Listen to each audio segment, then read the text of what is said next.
Hey guys, today I'm gonna show you how to add and remove home screen widgets on Xperia 10 Mark VI. Firstly, go to your home screen, and while on here, all you gotta do is hold anywhere when there is free space, then tap on widgets.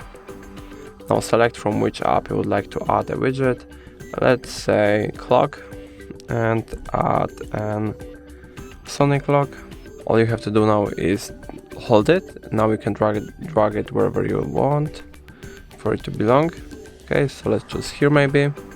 Now, if I would like to, let's say, remove the old clock, all I have to do is hold the widget. So also the same with this one. Hold it and now drag it onto the remove where it says remove. And that's all.